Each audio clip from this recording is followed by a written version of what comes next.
friends, my youthful delegates from India and abroad.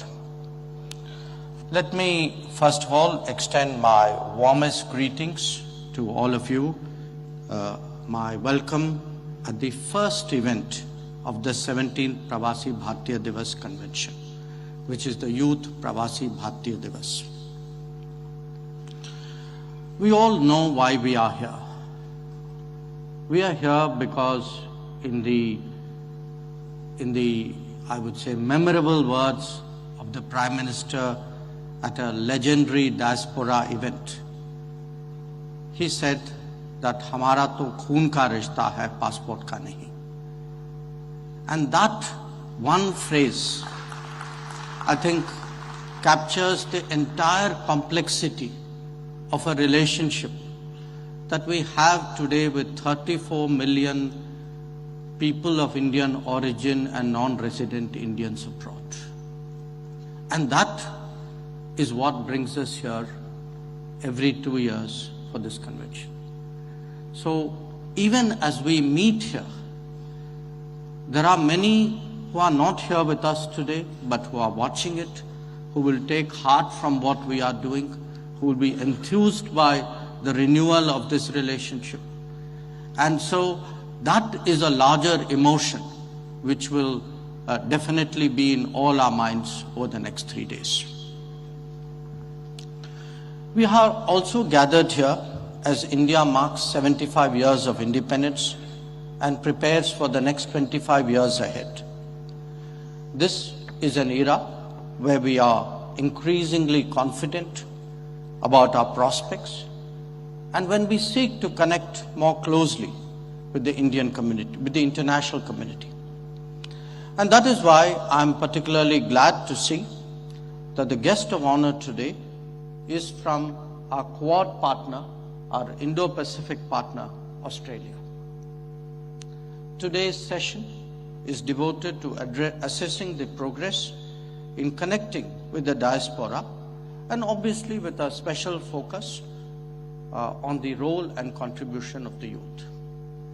Now, before I come to the subject, I think I would be remiss if I did not thank the Honorable Chief Minister, Shivraj Ji, and the government of Madhya Pradesh, his whole team, because people have spoken about Indore as the cleanest city. I think all of you already know it is the city with the largest heart, the warmest feeling, the greatest hospitality. And I have not yet been to Sarafa Bazaar, but I went to Chappan Dukan yesterday. And I think I met some of you out there yesterday night. So those of you who haven't been there, I can vouch for it. So please make it a point definitely to go there. Now you all know that India has the largest diaspora in the world, and many would say the most talented. But what is perhaps unique about us is the intensity of the bonding between the community abroad and the motherland. And that is a two-way street which is promoted particularly by activities like the Pravasi Bharatiya Divas. This relationship was very much in evidence amidst the challenges of the COVID pandemic. On its part, the Government of India undertook the Vande Bharat mission and the Vaccine Maitri initiative, which were focused significantly on our diaspora-centered partners. We recognize too the tremendous response that we got from the PIO NRI community during the most difficult moments of our own COVID experience. So as we meet today, I can truly say that our bonds have become even stronger as a result of all the trials and tribulations that we went through during the COVID period. Now, those of you who are coming to India after a gap would surely notice the many changes that have taken place I would say in the last 8 years, but especially in the last 3 years. Notable among them is the extraordinary scale of digital delivery that has made possible access to social benefits, and that too without leakage.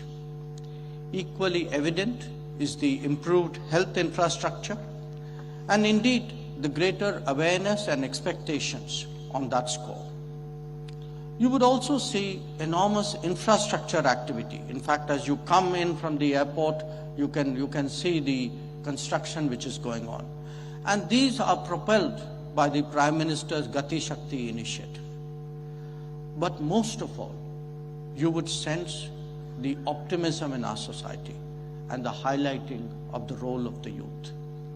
Whether it is startups or sports, whether it is technology usage or tourism, the energies of young India are increasingly visible. This is what has led us to define the theme for this year's Youth BBD. The younger generations are also very much in the forefront of connecting India to the world. They do so not only through their activities at home, but by studying, working, and traveling abroad. Our endeavor is therefore to maximize support for them and to ensure that they realize the benefits and achievements that are due to them. We strive to create a better workplace, a more secure traveling experience, and a non-discriminatory treatment abroad. It could take the form of migration and mobility partnerships, as we have done recently with Germany, Denmark, Portugal, France, and UK, just to give you some examples. Or a working holiday program, as we have just signed with Austria, or the more liberal working conditions that have been extended by the Australian government, or for that matter, more predictable and liberal visa and work provisions in some other nations.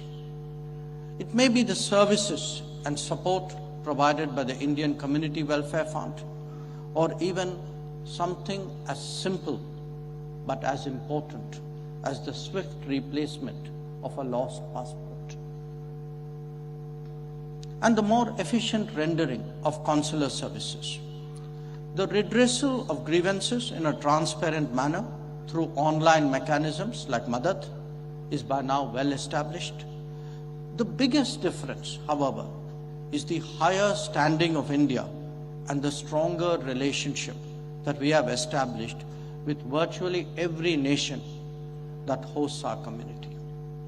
This is reflected in your stature and standing in these societies. The identity of a diaspora is very much derived from how closely it is connected to its roots. Here too, our efforts have been to encourage easier exposure to Indian culture and traditions abroad. Many of our embassies, in fact I think most of them today, now offer yoga, dance and music classes. We ask them also to support and facilitate community functions and collective activities. It is a matter of pride for us that centers of faith are growing abroad. And I think the one in Abu Dhabi has attracted particular attention. That centers of faith are going abroad because they also serve to inculcate values, promote culture, and nurture traditions. The youth living abroad today, therefore, has many more opportunities than before to stay connected. Having said that, we believe that this is never enough by itself. There is always room for improvement in schemes like the Know India program that we intend to expand, the Bharat Ko Janiye quiz, and the scholarship program for diaspora children. It is also our expectation that the new education policy will create more pathways for a deeper involvement of the diaspora, and you will be hearing from my colleague, Sri Dharmendra Pradhan ji, about this in the coming days. Within the country, Prime Minister Narendra Modi has urged us all to focus on the Amrit Kal, the period leading up to a century of independence. It is important that the Indian community abroad also does the same. They would be justified in asking themselves, how can they make a difference to India's future? In the past, the answers may have been more in the realm of resources and opportunities. Today, it is in the era of a knowledge economy. It is much more in a world of technology, of ideas, and of innovation. So my message to you today is that India is changing in front of our eyes, and at a pace and manner that is unprecedented. We have a leadership that is providing both the vision and the guidance to emerge as a leading power in the days ahead.